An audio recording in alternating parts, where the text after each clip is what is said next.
नमस्कार, बहुत बहुत स्वागत आपका। मैं हूं आपके साथ मनोराज सक्सेना। विरोधियों द्वारा अक्सर मोदी सरकार पर किसान विरोधी होने के आरोप लगाए जाते हैं। आखिर ये भ्रम कैसे फैला, किसने फैलाया, इस भ्रम को दूर करने के लिए क्या किया जाना चाहिए? पहले की सरकारों और अब की बीजेपी सरकार की कार्यप्रणाली में क्या अंतर है? अब किसानों की स्थिति में क्या फर्क आया है? मोदी सरकार की कौन सी नीतियों से किसानों की स्थिति बदली है? तमाम मुद्दों पर बात करने के लिए हमारे साथ हैं राजनीतिक विश्लेषक डॉक्टर राकेश गोयल। राकेश गोयल जी, बहुत बहुत स्वागत आपका। तो अब सबसे पहले मेरा सवाल यही है कि मोदी सरकार पर किसान विरोधी होने के आरोप क्यों लगे? क्या ये भ्रम है और किसने ऐसा भ्रम फैलाया है? देखिए मनु, जो भी आरोप सरकार पे लगाए कि सरकार किसान विरोधी है, पूर्णतया एक भ्रामक बातें थी, एक मिथ फैलाया जा रहा था राजनीतिक प्रोपेगेंडा के एजेंडे के थ्रू। क्योंकि कुछ ऐसी विरोधी पार्टियां हैं जो सत्ता से दूर रही। भाजपा सरकार 2014 में जब सत्ता में आई, श्री नरेंद्र मोदी जी के नेतृत्व में भाजपा ने 2 बार और अब तीसरी बार उस कार्यकाल को अपना 2 साल का 2 बार का कार्यकाल कंप्लीट किया, तीसरी बार का अभी चल रहा है। तो उस नैरेटिव को फैलाने की कोशिश की, क्योंकि सबसे बड़ा जो वोट बैंक है अगर हिंदुस्तान में देखते हैं तो लगभग आधी जनता हमारी कृषि क्षेत्रों से जुड़ी है। देश का लगभग आधा क्षेत्र कृषि के लिए उपयोग में लाया जाता है। तो कृषि एक बड़ा क्षेत्र था। तो सबसे पहले किसानों को इस तरीके से भड़काने का, बरगलाने का कार्य कुछ राजनीतिक दलों ने किया। उसके साथ कुछ ऐसा गठजोड़ कुछ ऐसी देश विरोधी ताकतों का मिला, जिससे हमने देखा किस तरीके से दिल्ली पे एक तरह से सिचुएशन बनी। लाल किले के ऊपर हमने उस तरीके का उपद्रव देखा कि देश विरोधी ताकतों ने किस तरीके से वहाँ पे शर्मसार किया देश को। तो वो पूरी तरीके से पता लग गया कि ये एजेंडा एक चलाया जा रहा है, इसमें कोई किसान आंदोलन का एजेंडा नहीं था, ये प्रॉपर एक सरकार को गिराना और बदनाम करने का एजेंडा था। तो ये कहा भी जाता है जमीन से बड़ा बैंक कोई नहीं है, इसके मायने क्या है? देखिए मनु, जमीन से बड़ा बैंक कोई नहीं, बात बिल्कुल सत्य है। क्योंकि जमीन में जब हम एक किसान जब मेहनत करता है, मैं खुद भी किसान परिवार से आता हूँ, हम जब गेहूं का एक दाना लगाते हैं या कोई धान का पौध लगाते हैं, या कोई भी बागवानी का किसान है, कोई फ्रूट का पेड़ छोटा सा एक लगाता है, या कोई आलू प्याज कोई भी हम फसल लगाते हैं, तो वो एक दाना गेहूं का 4 महीने के अंदर लगभग 500 दानों से भी ज्यादा पैदा कर देता है। यानी एक यूनिट 500 यूनिट में बदल जाती है। अगर हम एक कोई नन्ना पौधा भी लगाते हैं, कोई जो एग्रो फॉरेस्ट्री के हमारे किसान हैं जो टिम्बर की खेती करते हैं, छोटा सा पौधा लगाते हैं, 54 पौधे का अगर कैरेट हाथ में उठा के खेत में चले जाते हैं और उसको लगाते हैं, और कुछ सालों में 5-7 सालों में वो पेड़ जो शायद 50 ग्राम का भी नहीं था, वो सैकड़ों किलो का हो जाता है। उसका वजन इतना होता है कि उसको आप हाथ से उठा नहीं सकते, आपको क्रेन की जरूरत पड़ती है और उसको पार्ट करने की जरूरत पड़ती है टिम्बर के लिए जो फार्मर्स है। तो इतने गुना अगर हम ग्रोथ की बात करते हैं किसी भी बिजनेस में, किसी भी क्षेत्र में पॉसिबल नहीं है। अगर बैंक के अंदर आज हम 100 रुपये जमा कराते हैं तो उसको 200 रुपये होने में भी 15 साल लग जाते हैं। पर वही काम अगर हम कृषि के अंदर देखते हैं, जमीन में उसी एक बीज को अगर लगाया जाता है तो वो बीज 500 बीज के अंदर कन्वर्ट हो जाता है मात्र 3 से 4 महीने के अंदर। इसीलिए कहा जाता है जमीन से बड़ा कोई बैंक नहीं है, और जमीन हमेशा इसीलिए लोगों की जरूरत भी रही है। जी, बीजेपी सरकार की कार्यप्रणाली में क्या आप अंतर देखते हैं? अगर पिछली सरकारों को कंपेयर करते हैं, उनके तरीके को कंपेयर करते हैं तो? देखिए, अंतर तो स्पष्ट नजर आता है, आंकड़ों में अंतर नजर आता है। जैसे मैंने बताया, देश की आधी आबादी इससे जुड़ी है। लगभग अगर हम जीडीपी के अंदर देखते हैं तो कृषि का 20% लगभग योगदान रहा है। और अगर हम रोजगार के क्षेत्र में देखते हैं तो लगभग 42% से ज्यादा लोगों को कृषि रोजगार प्रदान करती है। पिछली सरकारों की उदासीनता रही, पिछली सरकारों की उदासीनता कृषि के क्षेत्र में किसानों की स्थिति में रही। उन्होंने कभी प्रयास नहीं किया किसानों की स्थिति बेहतर बने, और उस तरीके की फॉर्मेलिटीज कुछ होती रही, ज्यादा वैज्ञानिक तरीकों का उपयोग नहीं हुआ। ऐसा भी हमने समय देखा जब पिछली सरकार ये अपील करती थी कि आप हफ्ते में एक दिन फास्ट रखें, एक दिन का व्रत रखें, क्योंकि देश के अंदर अन्न की कमी थी। और आज हम देखते हैं तो भारत की स्थिति अन्न के क्षेत्र में एक बहुत बड़ी मजबूत स्थिति है। हमारा निर्यात बढ़ रहा है। भारत एक तरह से अनाज का कटोरा पूरे विश्व के लिए साबित हो रहा है। और हर तरीके के यहाँ पे, क्योंकि क्लाइमेट विभिन्न तरीके का वातावरण है, तो बहुत तरीके की यहाँ पे खेती होती है। और स्थिति लेकिन विपक्ष तो कहता है कि किसानों की स्थिति बदतर हुई है, आप कह रहे हैं बेहतर हुई है, अनाज का कटोरा अब हुआ है, कैसे? नहीं, विपक्ष का काम देखिए, विपक्ष का काम सिर्फ भ्रम फैलाना है। मैं आंकड़ों की बात करूंगा। अगर हम 2015 से पहले की बात करते हैं तो कृषि विकास दर जो थी वो लगभग 1.5% थी, वो भी संघर्ष करके। आज अगर हम देखते हैं, आज हमारी जो कृषि विकास दर है 3.5% से ज्यादा है। अगर हम बजट के अंदर एलोकेशन देखते हैं, कृषि क्षेत्र के अंदर लगभग 3% का एलोकेशन आवंटित किया गया है बजट में, और बहुत सारे क्षेत्रों में काम किया जा रहा है। पहला हमने ये समय ऐसा देखा है कि कृषि के लिए भारत ने सैटेलाइट जैसे उपकरण भी अंतरिक्ष के अंदर स्थापित किए हैं, जो कि मौसम की, आने वाले तूफान की जानकारी समय से पहले देते हैं, जिससे फार्मर्स को फायदा हो सकता है। तो टेक्नोलॉजी पे, आर्टिफिशियल इंटेलिजेंस पे बहुत सारी किसान ऐप इस तरीके की डेवलप की गई। कुछ ई मार्केट के ऑप्शन डेवलप किए गए, जिससे किसानों को अपनी फसल का सही दाम मिले। और आपको मैं ध्यान ले जाना चाहूँगा, जो भारत की जो निर्यात नीति बनी 2018 में, उससे पहले जो निर्यात नीति अलग थी, उससे बड़ा एक लाभ मिला। जो हमारे जो निर्यात बढ़ा है, जिसमें जैसे चावल है और बहुत सारी ऐसी चाय है, कॉफ़ी, इस तरीके की जो शहद है, बहुत सारी चीज़ें, जिससे किसानों को जो पैसा है वो डॉलर के रूप में इंडिया में वापस आ रहा है। और लगभग हमारा अगर निर्यात की बात करते हैं तो बड़ा पॉजिटिव एक निर्यात नीति रही, जिसकी वजह से $53 बिलियन से $1,000 से ज़्यादा का हमारा निर्यात है। और लगभग अगर हम आयात की बात करते हैं $35 बिलियन का लगभग आयात है। तो अगर इतना बड़ा हम निर्यात और आयात का गैप है, जिसमें कि हमारा निर्यात पॉजिटिव है, तो ये अर्थव्यवस्था के लिए भी अच्छा है और किसानों के लिए भी अच्छा है, और समृद्धि की तरफ देश को ले जा रहा है। किसानों के फायदे की बात मैं बताता हूँ आपको। यूएनओ के अंदर प्रधानमंत्री मोदी जी के प्रयास से जो मिलेट्स है, जिसको हम आज श्री अन्न बोलते हैं, मोटा अनाज जिसको हम गाँव में बोलते हैं, उसको श्री अन्न का दर्जा दिया गया, मिलेट्स को दर्जा दिया गया 2023 के अंदर। और आज भारत मिलेट्स का सबसे बड़ा निर्यातक देश है। जो पहले लोग रागी या बाजरा या ज्वार, जिनको हम लोग यूज कम करते थे या फसलों में या पशुओं को चारे के रूप में ही या जानवरों को खिला देते थे, आज वो गेहूं से महंगा बिक रहा है। आज मॉल के अंदर 1.5 साल से इस पर फोकस भी सरकार फोकस ने किया है। किया इससे देखो देश की किसानों की आर्थिक स्थिति भी सुधरी है, स्वास्थ्य में भी सुधार हुआ है, क्योंकि जो गेहूं के कुछ नुकसान है खाने से, जैसे शुगर और बाकी चीज़ों में नुकसान करता है, और वो रागी या बाकी जो सतनाज जिसको हम बोलते हैं, उस अनाज को यूज़ करने से शरीर को भी फायदा है। प्लस जिस किसान को उस चीज़ की वैल्यू नहीं मिलती थी, आज वही रागी 200 रुपये 250 रुपये किलो मॉल के अंदर आप जाओगे, उसका आटा बिक रहा है। ये मैंने भी महसूस किया है कि योगा ट्रेनर्स, जिम ट्रेनर्स भी अब ये कहने लगे हैं कि आप मिलेट्स पे स्विच करिए। तो आपको लगता है कि कहीं ना कहीं सरकार की तरफ से जो कदम उठाया गया, जो प्रमोट किया गया, उसका भी असर है? ये देखिए उसी का असर है। पूरा विश्व आज मिलेट्स के लिए, मिलेट्स के फायदों को, जो फायदे हम नहीं जानते थे किसी वजह से, या जनरेशन गैप आने की वजह से नए बच्चों को पता नहीं था, आज वो बच्चे मिलेट्स यूज कर रहे हैं और अपनी सेहत में भी सुधार ला रहे हैं, बजाय पैक्ड फूड के। जी, और किसानों की हालत में भी आमूल चूल इसमें परिवर्तन इसे देखा जा रहा है। तो किसानों की स्थिति में अगर आप और भी बेहतर तरीके से बता सकें, क्या अंतर आप महसूस कर पाते हैं आज के दौर में? देखिए, किसानों को विभिन्न क्षेत्रों में फायदा दिया जा रहा है। गवर्नमेंट के द्वारा बहुत सारी ऐसी योजनाएं भी चलाई गई हैं। बहुत सारे उपकरण हैं जिन पे उनको सब्सिडी प्रोवाइड की गई है। बहुत सारे ऊर्जा के क्षेत्र हैं, उनको फ्री बिजली भी दी गई है, सौर ऊर्जा के पंप भी दिए गए हैं, और नहरों का विकास किया गया है। जो सिंचित क्षेत्र है भारत की कृषि का, उस दायरे को बढ़ाया गया है। पहले सिंचित क्षेत्र कम था, अब सिंचित क्षेत्र बहुत ज़्यादा कर दिया गया है, और नई नई नहरों का निर्माण किया जा रहा है। जिस तरीके से हम देखते हैं, रोड, हाईवे नेटवर्क, नए warehouses, mega food park बनाए जा रहे हैं, ये सब किसानों की दशा को सुधार की तरफ ले जा रहा है।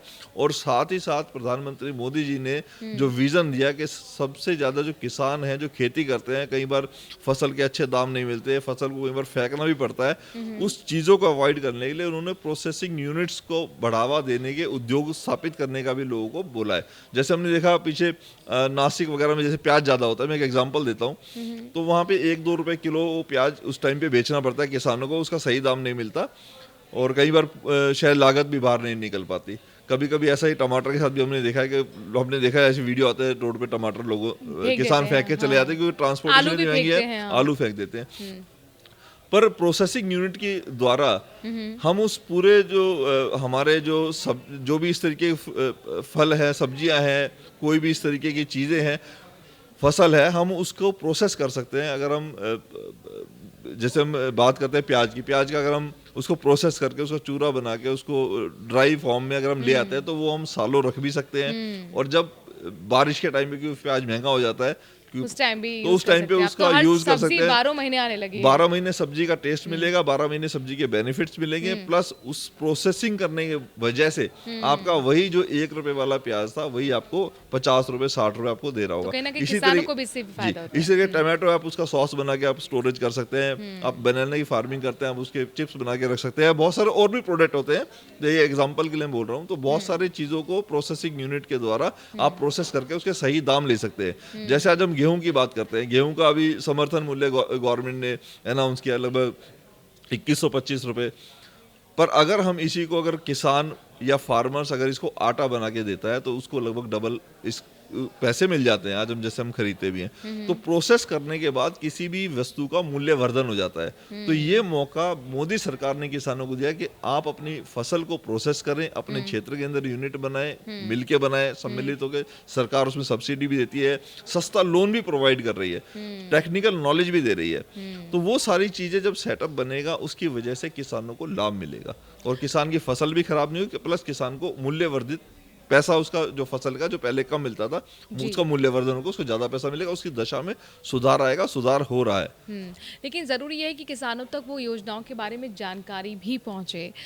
एक चीज़ और देखिए, जो पढ़ा लिखा यूथ है, खासतौर पर जो बड़े बड़े कंपनीज में काम करता है, एमएनसीज में काम करता है, आईटी सेक्टर में भी चला गया, उसमें हमने ये भी कई स्टोरीज देखी हैं और दिखाई भी हैं कि वो अपना उस काम को छोड़कर खेती बाड़ी और वापस अपने गांव पहुंचता है और वहां से भी बहुत अच्छा टर्नआउट वो बिजनेस के रूप में निकाल कर ला रहा है। तो खेती के कितने प्रकार हैं, अगर कुछ लोग सोचे कि चलिए हम भी हाथ आजमाते हैं, तो और उनके लिए कौन सा बेहतर होगा ये भी बताइए। देखिए मनु, खेती में जैसे आपने बोला एजुकेटेड लोग इसके अंदर आ रहे हैं, तो ये एक बहुत अच्छी शुरुआत है।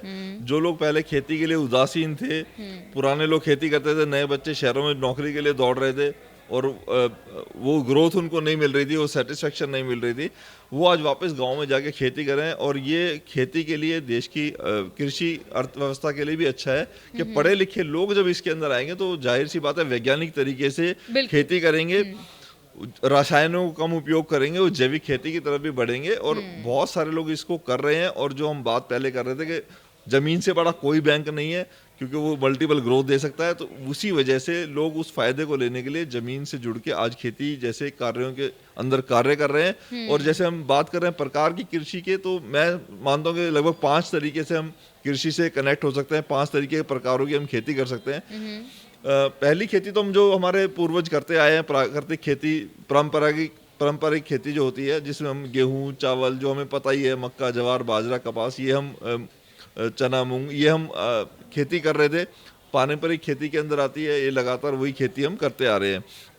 पर पारंपरिक खेती से अलग हटके अगर हम कुछ और खेती के तरीकों को भी अपनाएं और पारंपरिक खेती के अंदर भी अगर हम साइंस को लेके यूज करेंगे तो मुझे लगता है किसान को उसका बहुत फायदा होगा। जैसे कहा जाता है वैज्ञानिक तरीके से कि आप एक ही खेती को बार बार एक खेत पे नहीं करें। अगर आप गेहूं लगा रहे हैं तो हमेशा ऐसा नहीं कि सिर्फ वो गेहूं ही लगाना है, आपको 1 या 2 फसल अपनी चेंज करनी है। आपको इस बार सरसों लगानी है, रबी में या खरीफ में, जैसे भी जो भी समय के हिसाब से फसल लगाते हैं, आपको चेंज कर करके फसल लगानी, जिससे कि उसकी उर्वरक क्षमता जो भूमि की है वो बनी रहे, मृदा जो है आपकी मजबूत रहे।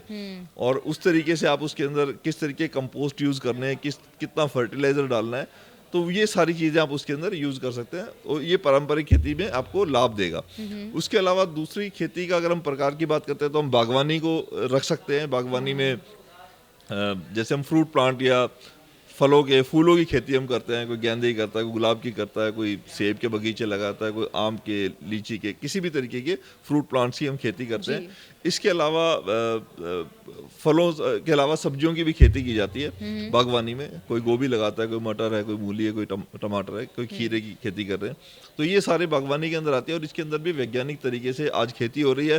जो नया जो यूथ है वो ड्रिप इरिगेशन लगाता है, वो पॉली हाउस के अंदर खेती करता है और ऐसी ऐसी चीज़ें जो ऑफ सीजन सब्जियां हैं जो और महंगी मिलती हैं, उनकी भी खेती आज बड़े आसानी से की जा रही है। पॉली हाउस या ग्रीन हाउस के अंदर हमने देखा लोग स्ट्रॉबेरी उगा रहे हैं, और शिमला मशरूम मिर्च उगा की रहे बात हैं। करते हैं तो वो पीली और जो लाल वाली शिमला मिर्च है जी। वो भी इंडिया में अब वो हो रही हैं, तो और उसके ज़्यादा दाम मिल रहे हैं उनको। Sweet corns. स्वीट कॉर्न्स बना रहे हैं, बेबी कॉर्न बना रहे हैं, तो उस तरीके की बहुत सारी चीज़ें उसी के अंदर, खीरे हैं, टमाटर हैं, बहुत सारी फसलें जिसका मौसम पे प्रभाव ना पड़े पॉली हाउस के अंदर, ग्रीन हाउस के अंदर, तो वो खेती की जा रही है। और लोग एक एक पॉली हाउस से 20-20, 25-25 लाख रुपए साल का उसमें इनकम ले रहे हैं। तो उनकी इस दशा में सुधार आ रहा है, किसानों जी। की दशा में, क्योंकि वैज्ञानिक तरीके से कर रहे हैं, खर्चा भी कम है। जब आप ड्रिप इरिगेशन का यूज़ करेंगे आपकी मेहनत भी कम है।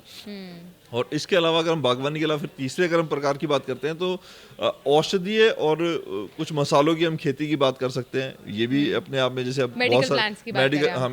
मेडिसिनेशनल प्लांट जो है, जिसमें कि एलोवेरा हो गया, आपका ग्रास हो गई, लेमन ग्रास हो गई, आपका ईसबगोल हो गया, जो इस तरीके की बहुत सारी चीज़ें हैं, जीरा है, धनिया है, इस तरीके की मेडिसिनल जो खेती है वो भी लोग कर रहे हैं, जिससे अच्छा। कि वो अच्छा पैसा इसमें मिल रहा है और एक्सपोर्ट हो रहा है, क्योंकि आयुर्वेदिक का जो है पूरा पूरा वर्ल्ड उसका कायल है। और आयुर्वेदिक में जिन चीज़ों का इस्तेमाल किया जाता है, चाहे वो भृंगराज है, तो इन सब चीज़ों की खेती की जा रही है और अच्छा और बड़ा अच्छा पैसा इससे किसान भाई बना रहे हैं, थोड़े से एरिया के अंदर करने से ही। और इसमें मल्टी क्रॉपिंग खेती भी हम कर सकते हैं कि आपने एक फसल ले रखी है, जो आपकी पेड़ों के बागवानी में आपके पेड़ लगे हैं, नीचे आप अदरक भी कर रहे हैं, काली हल्दी भी कर रहे हैं, तो उस जी। तरीके मल्टी क्रॉपिंग से भी किसान भाई बहुत सारा इसमें फ़ायदा ले रहे हैं। और अगर हम चौथे तरीके की बात करते हैं इसके अलावा, तो एग्रो फॉरेस्ट्री एक बहुत बड़ा सेक्टर है। एग्रो फॉरेस्ट्री के अंदर हम किसान भाई अपनी खेत की मेड़ पे पेड़ लगा लेते हैं। जब मोदी जी ने मन की बात के अंदर बोला था कि घर के अंदर आपके एक बच्चा होता है कोई भी, या आपकी शादी होती है घर के अंदर, कोई अच्छा कोई भी ओकेशन होता है, आपके घर में कोई किसी का जन्मदिन होता है, आप अपनी खेत, अगर आपके पास है, आप खेत पे पूरे पे नहीं लगा सकते। अगर बड़े फार्मर हैं तो आपके मान लो 50 एकड़ जमीन है, तो आप 2 एकड़ 4 एकड़ पे आप जी। ट्री लगा लीजिए। आप चाहे मालाबार नीम लगा लीजिए, चाहे आप महोगनी लगा लीजिए, चाहे आप टीक लगा लीजिए, चाहे आप कोई भी और इस तरीके का पेड़ जिससे आपको लकड़ी, छाल, पत्तों से कमाई हो सकती है, ऐसे पेड़ों को आप लगाएं, जिससे आपको कभी भी जब बच्चे की शादी हो तो ना आपको लोन लेना पड़े, आप वो पेड़ से आप ले सकते हैं। और बांस लगा सकते हैं। बांस को भी गवर्नमेंट ने घास की कैटेगरी में डाल दिया है। इंडिया लार्जेस्ट प्रोड्यूसर है बांस का। बांस से लाखों किसान आज लाभान्वित हो रहे हैं। बांस से 2500 से ज़्यादा प्रोडक्ट बनाए जा रहे हैं, बिस्किट से लेके कपड़े से लेके हैंडीक्राफ्ट, और इसके अलावा पेट्रोल, डीजल, बायो ये सब चीज़ इससे बांस से बनाई जा रही है। तो उसको भी गवर्नमेंट बहुत प्रमोट कर रही है कि टिम्बर में आप यूज़ कर सकते हैं, और बहुत सारी चीज़ों पे इसका यूज़ होता है।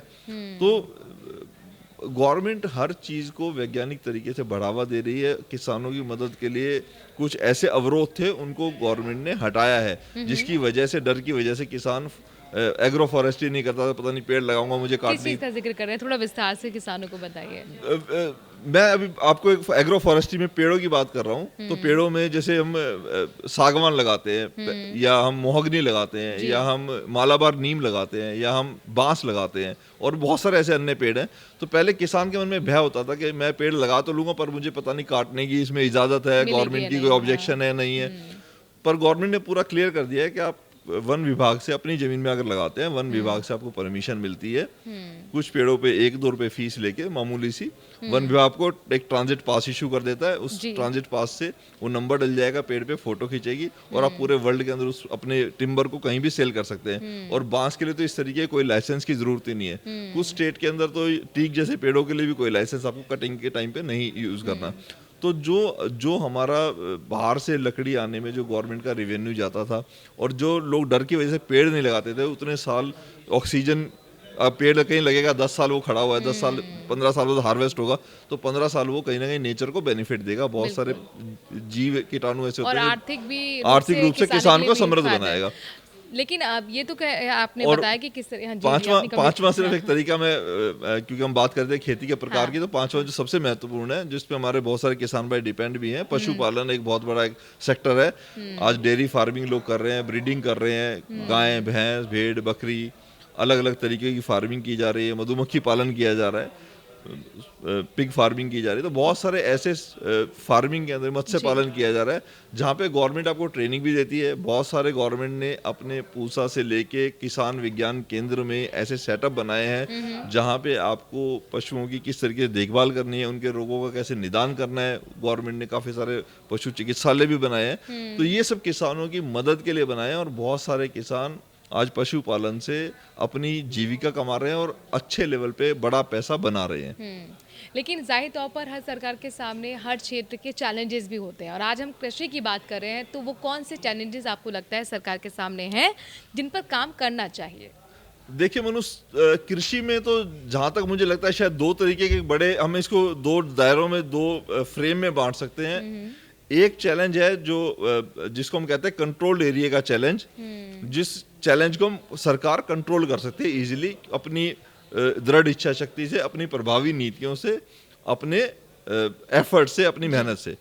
दूसरा जो होता है वो इसमें होता है अनकंट्रोल्ड एरिया, यानी कुछ एरिया ऐसा है जहाँ पे गवर्नमेंट का कोई कंट्रोल नहीं है, जिसमें हम ज़्यादातर हम प्राकृतिक आपदाओं को हम देखते हैं। जैसे कई बार बारिश की ज़्यादा हो जाती है, कई बार बाढ़ आ जाती है, कई बार सूखा पड़ जाता है, कभी ओलावृष्टि हो जाती है, कभी पाला पड़ जाता है। कुछ ऐसी प्राकृतिक घटनाएं जिससे किसानों की फसल बर्बाद हो जाती है, तूफान आ जाता है, नुकसान हो जाता है किसी भी कारण से, उस पर गवर्नमेंट का कोई कंट्रोल नहीं है। पर आज की डेट में क्योंकि गवर्नमेंट उस सेक्टर पे भी काम कर रही है कि उस लॉस को किस तरीके से हम मिनिमाइज कर सकते हैं या बचा सकते हैं। जहाँ पे गवर्नमेंट कुछ नहीं कर सकती, क्लाइमेट पे कोई उसका कंट्रोल नहीं है, पर गवर्नमेंट आज क्या कर रही है, सरकार, भारत सरकार, कई हमने जो है सैटेलाइट ऐसी अंतरिक्ष में स्थापित की हैं जो सिर्फ फार्मर्स की हेल्प के लिए की है, जो मौसम का पूर्वानुमान लगाएगी, आने वाले मौसम के बारे में, बारिश के बारे में, सूखे के बारे में, तूफान के बारे में, गर्मी के बारे में, आर्द्रता के बारे में बताएगी।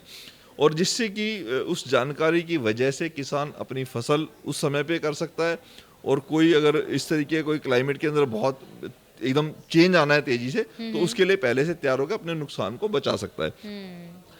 उसके अलावा बहुत सारी ऐप गवर्नमेंट ने डेवलप की हैं एआई टेक्नोलॉजी बेस्ड, कि अगर उस तरीके की कोई दुर्घटना या परिस्थिति आ भी जाती है किसी वजह से, तो उससे कैसे अपनी फसल का, अपने जानवरों का, अपने पशुधन का, अपने बाकी चीज़ों का बचाव करना है। तो वो एक बड़ी हेल्पफुल है कि जो अनकंट्रोल्ड एरिया उस पर ऊपर भी काम किया जा रहा है। और फिर भी अगर किसी वजह से कुछ नुकसान किसान भाइयों का होता है, तो आज गवर्नमेंट, भारत सरकार, नरेंद्र मोदी सरकार इतनी संवेदनशील है कि वो उस नुकसान की भरपाई, अभी उन्होंने योजना निकाली है किसान बीमा योजना, उस बीमा योजना के थ्रू लगभग 16,000 करोड़ तो लास्ट इसमें ही बांटे हैं। तो ऐसे लोग जो अपनी किसी भी वजह से फसल जिनकी बर्बाद हो जाती है किसी भी कारण से, प्राकृतिक कारणों से, उनका बीमा योजना के थ्रू उनको भी भरपाई की जा रही है। किसान बिल्कुल अपने आप को अनाथ नहीं मानता। और पूर्व की सरकारों में हमने देखा किसान किस तरीके से आत्महत्या करता था, रोज खबरों में आता था, जबकि उस वक्त इतना सोशल मीडिया भी नहीं था एक्टिव, तो भी हमें हर रोज ऐसी घटनाएं सुनने को मिलती थी। आज सब सोशल मीडिया, छोटी सी घटनाएं भी हैं, तुरंत वो फ्लोट हो जाती है, तुरंत वो हाईलाइट हो जाती है, वायरल हो जाती है। पर उसके बावजूद भी आज बहुत दिन ऐसे हो जाते हैं कि हमें इस तरीके की दुर्घटना का कहीं जिक्र नहीं सुनने को मिलता। अच्छा, लेकिन आप योजनाओं का जिक्र कर रहे हैं, तो जाहिर तौर पर एक और योजना है जो महत्वाकांक्षी योजना प्रधानमंत्री की मानी जाती है, किसान सम्मान निधि। आखिरकार किस तरीके से फायदेमंद है, या आपको लगता है कि थोड़ा इसमें और प्लस करना चाहिए, थोड़ा कम है आज के दौर के हिसाब से? देखिए, किसान सम्मान निधि किसी भी सरकार ने आज तक शुरू नहीं की थी। किसानों को सबने एक तरीके से अनाज छोड़ दिया था। हम पिछले समय में कहानियों भी सुनते थे, तो ये कहानियों में लिखा हुआ पहली लाइन ही आती थी, किसी गांव में एक गरीब किसान रहता था। अब वो गवर्नमेंट ने, यानी किसान होना ही गरीब मान लिया जाता था। अब गवर्नमेंट ने उस नैरेटिव को तोड़ने के लिए बहुत सारी योजनाएं चलाई। उसमें एक योजना है जो किसान सम्मान निधि, जिसमें 6,000 रुपये प्रति वर्ष किसानों को दिए जा रहे हैं। 2-2 हज़ार की 3 किस्तों में पैसा किसानों के खातों में डायरेक्ट जा रहा है, बिना किसी बिचौलिए के, बिना किसी दलाल के, बिना किसी रिश्वतखोरी, भ्रष्टाचार के पैसा किसानों को सीधा मिल रहा है। तो इससे किसानों को लाभ है। और कहीं ना कहीं किसानों की परिवार में कई बार ऐसा होता है कि मान लो मेरे परिवार में 4 हम लोग भाई हैं, तो चारों के पास अलग जमीन है, तो मेरे अगर 6-6 हज़ार एक को मिल रहा है, तो 24,000 रुपये एक परिवार के अंदर एक्स्ट्रा उस चीज़ के मिल रहे हैं। बहुत सारे ऐसे लोग हैं जिनके हस्बैंड के नाम पे भी जमीन है, वाइफ के नाम पे भी, तो हस्बैंड और वाइफ दोनों अलग अलग किसान है, तो दोनों को अलग अलग वो पैसा दिया जा रहा है। तो इस तरीके किसानों के लिए ये योजना बड़ी कारगर है और हर किसान इसकी तारीफ करता है। और किसानों को बिना लेट हुए ये पैसा ठीक है। समय से उनके अकाउंट में जा रहा है। अच्छा, ये बताइए कि आपको लग रहा है कि अब कहा जा सकता है कि हमारे किसान खुशहाल हैं, अगर आपको लगता है तो इसके साथ आप मुझे एग्जाम्पल या कोई फैक्ट्स या रिपोर्ट्स का भी जिक्र कर दीजिए। देखिए किसान तो खुशहाल है, क्योंकि मैं आपको बताता हूँ, पहले जो हमने देखे कि सर्वे रिपोर्ट्स फैक्ट बताती हैं, सामाजिक स्तर को बताती है। 2015 से पहले जो प्रति परिवार की आय, कृषक परिवार की जो आय थी वो लगभग 8,059 रुपये पर माह की थी। भारत सरकार ने योजना शुरू करी, नई कृषि नीति बनी कि नई कृषि नीति के अंदर डिसाइड किया गया किसानों की आय दुगनी करनी है। किसानों की आय दुगनी करने के लिए बहुत सारे प्रयास किए गए, उनको नई नई टेक्नोलॉजी से जोड़ा गया, ऐसी फसलों के बारे में बताया गया, और उन्नत किस्म के बीज उनको प्रोवाइड किए गए, उन्नत किस्म की पौध उनको प्रोवाइड की, जिससे वो ज़्यादा प्रोडक्शन ले सकता है कम समय के अंदर, जिसमें कम बीमारियां भी आएँ, जिसमें कम चैलेंजेस आएँ। और उसका नतीजा ये निकला कि आज अगर हम किसान की प्रति परिवार की अगर हम आय देखते हैं तो 15,000 रुपए से ज़्यादा वो हो चुकी है। तो लगभग जो सरकार ने टारगेट लिया था डबल करने का, सरकार उस टारगेट को पूरा कर चुकी है, और निरंतर इसी प्रयास में है कि आने वाले और 5 साल के अंदर इस आय को फिर हम कहीं ना कहीं और डबल कर दें। सरकार से अभी भी सवाल विपक्ष तो पूछता है कि आय दुगनी कब होगी किसानों की? नहीं, किसानों की आय दुगनी हो चुकी है, वो तो उनका काम है विपक्ष का नैरेटिव फैलाना। आज हम गांव में कहीं भी निकलते हैं, देखते हैं बड़े बड़े आज मकान किसानों के बने हैं, बड़े अच्छे तरीके के किसान रह रहे हैं। अब वो नैरेटिव खत्म हो चुका है, किसी गाँव में गरीब किसान रहता है, अब है ये गाँव में सब संपन्न किसान रहते हैं। ठीक है, आप ये कह रहे हैं प्रोपेगेंडा है। प्रोपेगेंडा। राजनीति से ऊपर उठ के हम जरा किसानों की बात कर लेते हैं, जो कि कई योजना का भी आपने जिक्र किया।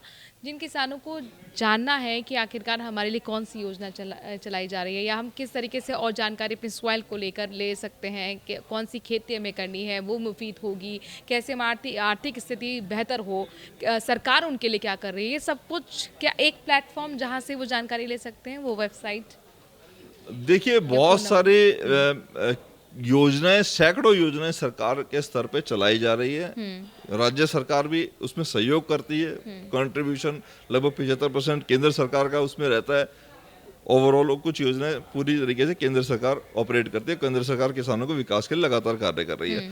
अगर हम मुख्य बहुत सारी वैसी योजनाएं, मैं 10-15 की आपसे बात कर लेता हूं। जैसे प्रधानमंत्री सिंचाई योजना है जो 2015 में प्रधानमंत्री जी ने शुरू की, जिसमें कि नए सिंचित क्षेत्र का बढ़ावा देने के लिए कार्य किया गया। 50,000 करोड़ का इसमें एलोकेशन किया गया, खर्च किए गए वो पैसा, और उस ड्रिप इरिगेशन को बढ़ावा दिया, ड्रिप पे सब्सिडी दी गई, सिंचाई पे लाभ दिया गया। इसी के प्रधानमंत्री किसान संपदा योजना है, जिसमें कि नए फूड पार्क लगाए जा रहे हैं, खाद्य प्रोसेसिंग जो यूनिट्स हैं उनको बढ़ावा दिया जा रहा है। प्रधानमंत्री फसल बीमा योजना 2016 है। किसान सम्मान निधि है, जिसकी हम अभी बात करें, 6,000 प्रति वर्ष उनको किसानों को खातों में जा रहे हैं। प्रधानमंत्री किसान पेंशन योजना है, जो आज तक किसी ने भी शुरू नहीं की थी, कि किसान 200 रुपये महीना अपना प्रीमियम डालेगा, उतना ही पैसा गवर्नमेंट डालेगी, कुछ बोनसेस ऐड करेगी, और 60 वर्ष की आयु के उपरांत उसको 3,000 रुपये प्रति माह घर बैठे पेंशन मिलेगी। अगर उसको बीच में कुछ हो जाता है तो वो पैसा उसके आश्रित जो है उसको चला जाएगा। इसके अलावा कृषि निर्यात नीति 2018 की हम बात कर सकते हैं, जिसमें कृषि उत्पादों को किस तरीके से निर्यात में जो अवरोध है उसको कैसे खत्म किया, बढ़ाया। और राष्ट्रीय जो ई नाम, हमने सुना होगा, ई नाम पोर्टल है राष्ट्रीय कृषि बाजार के नाम से, तो उसका गवर्नमेंट ने लॉन्च किया। 2,000 से ज़्यादा कृषि मंडियों को उससे कनेक्ट किया। आज किसान को पहले दिन ही पता है कि मेरी फसल का इस मंडी में ये रेट है, इस मंडी में ये रेट है, उस मंडी में ये रेट है। तो किसान पहले ही चेक करके ऑनलाइन अपनी फसल को ज़्यादा रेट में बेच सकता है, ऑनलाइन पैसे रिसीव कर सकता है, अपना टाइम बचा सकता है। इसके अलावा एग्री पोर्टल्स, कुछ एग्री पोर्टल है 5 के आसपास गवर्नमेंट ने वो भी शुरू किए हैं, जिसमें आपको उन्नत बीज कहाँ से मिलेंगे, उन्नत बीज की कौन सी किस्में लगाई जा सकती, किस वातावरण में, किस एरिया में कौन सी फसल आप ज़्यादा कर सकते हैं, उस सब का भी आपको उस पोर्टल के थ्रू पूरा ज्ञान मिल जाता है। अपनी इस भूमि को, मुद्रा को कैसे स्वस्थ रख सकते हैं, उसके लिए क्या आपको प्रभावी कार्य करने हैं। किसान कॉल सेंटर इसमें स्थापित किया गया, जिसमें टोल फ्री नंबर दिया गया। आप 7 बजे सुबह से 7 बजे शाम तक कोई भी वैज्ञानिक तरीके से कृषि की या कोई भी चैलेंजेस आपको हैं किसी भी फील्ड का कृषि से रिलेटेड, आप उससे टोल फ्री नंबर से, जो कि 1880-180-1551 है, आप कभी भी बात करके सुबह 7 से शाम 7 बजे तक अपनी सलाह ले सकते हैं, वैज्ञानिक तरीके से खेती के नए आइडियाज़ ले सकते हैं। इसके अलावा नामा के नाम से एक प्लेटफॉर्म दिया, जिसमें कि विश्व व्यापार संगठन से हम कैसे जुड़ सकते हैं, जो अवरोध आते हैं अपने बिजनेस को क्रॉस बॉर्डर में करने के लिए, वो उसको ख़त्म किया। इसके अलावा नई यूरिया नीति जो 2015 में लेके आए, पहले हमें यूरिया के लिए किसानों को लाइन में लगना पड़ता था, वेट करना पड़ता था, ब्लैक में मिलता था, ब्लैक मार्केटिंग से वो यूरिया लेना पड़ता था किसानों की, जब तक वो मिलता था फसलें उनकी खराब हो जाती थी या वो पनप नहीं पाती थी। अब यूरिया नीति बनी 2015 में, 31 से ज्यादा यूरिया इकाइयां इंडिया के अंदर स्थापित की गई कि स्वदेशी आप यूरिया अपनाओ और कंट्रोल्ड रेट पे मिलेगा, सब्सिडाइज रेट पे मिलेगा, कोई उसको ज्यादा पैसे में नहीं बेच सकता, उसका स्पष्ट कानून बना दिया गया। तो ये सारी चीजें किसानों के विकास के लिए। इसके अलावा नई कृषि नीति तो है ही 2021, जिसमें कि कृषि को कैसे बढ़ावा देना है, बहुत सारी चीजें इन पे सब्सिडी देनी है, इसमें सोलर से लेके ऊर्जा से लेके नदियों का सही नहरें किस तरीके से निकालनी है, किस तरीके से आपको अपनी मुद्रा स्वस्थ रखनी है, किस तरह किसान विज्ञान केंद्र खोलने हैं। इसके अलावा किसान मित्र, किसान सखी जैसे प्रोग्रामों का भारत सरकार चला रही है, जिससे कि किसानों को लाभ मिल रहा है, किसानों को जानकारी मिल रही है, किसान अपने वैज्ञानिक तरीके से खेती कर पा रहे हैं। ये तमाम योजनाएं आपने गिनाई हैं और महत्वपूर्ण ये है कि आपने टोल फ्री नंबर भी बताया और साथ ही वो पोर्टल्स भी बताए जिनके जरिए और भी किसान जो हैं अपने खेती बाड़ी के बारे में जानकारी हासिल कर सकते हैं। बहुत बहुत शुक्रिया इस एपिसोड, इस पॉडकास्ट में शामिल होने के लिए। और इसी के साथ आज के एपिसोड में आज के लिए इतना ही। बने रहिए न्यूज़ 18 राजस्थान के साथ। नमस्कार।